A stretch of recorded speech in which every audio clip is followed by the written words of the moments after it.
Okay, this question is from November 2002, paper 1, question number 11.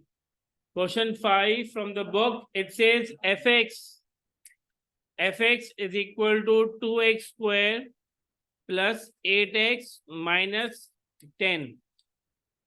Find the least value of k for which f is 1 to 1. So for 1 to 1, that means it is an inverse. An inverse starts from turning point, and turning point comes from completing the square form. Completing the square form. Completing the square form is normally ax minus h whole square plus k, or we can take this as x plus b whole square plus c. So let's just write down 2x square plus 8x minus 10 can be changed to ax plus b whole square plus c, 2x square plus 8x minus 10. If we just open this, we will open x plus b whole square as x square plus 2xb plus b square, and then we'll multiply with a. So the end result should be ax square plus 2axb plus ab square plus c. Now, 2x square can be compared to ax square, x square cancel. You have value for a, which is a is equal to 2. Plus 8x is compared to 2, and obviously we can substitute 2 in place of a, and xb. So xx is cancelled. 2 into 2 is 4. 4 divides on the other side. So b value is also 2. So considering c, we know that minus 10 is equal to ab square plus c. So minus 10 is equal to 2 square plus c. So this should be minus 10 is equal to 2 square is 4. 4 multiplied by 2 becomes 8. 8 goes on the other side, becomes what? Minus 8. So c value should be minus 18. Form was ax plus b whole square plus c. So it is 2x plus 2 whole square minus 18. Your turning point becomes minus 2 comma minus 18. Your x is greater than equal to k. So your turning points, your inverse starts from the turning point of x, which is greater than equal to k.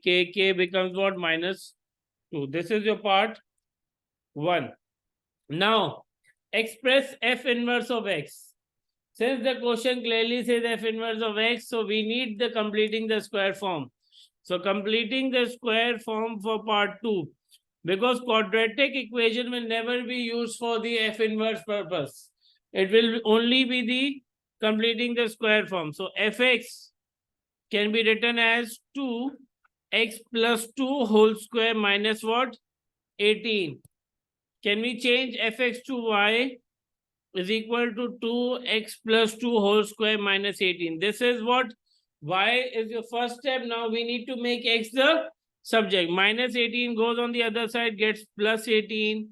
2 multiplies is divided here. Your square becomes under root here. And your plus 2 becomes minus 2 here with the x as the subject. You need to understand that obviously your x will become what?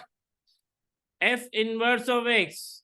Whereas your y will become what? X. 8 upon 8, x plus 18 upon 2 under root minus 2. Now, one thing that you need to understand that it is an increasing function. It is a increasing function. The graph will go from the turning point of what? Minus 2 and minus 18. It will go towards the top with the y-intercept of what? Minus 10. So considering this, minus 10. So it is an increasing function. So when it is an increasing function, we use plus here. So considering the quotient express f inverse of x in terms of x, in this case, it is a 3-mark question.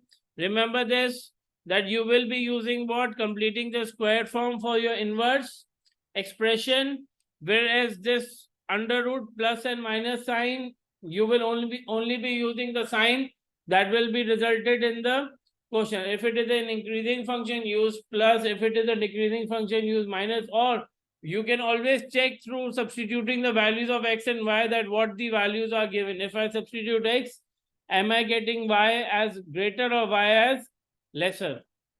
So this question was tested in November 2002, paper 1, question number 11.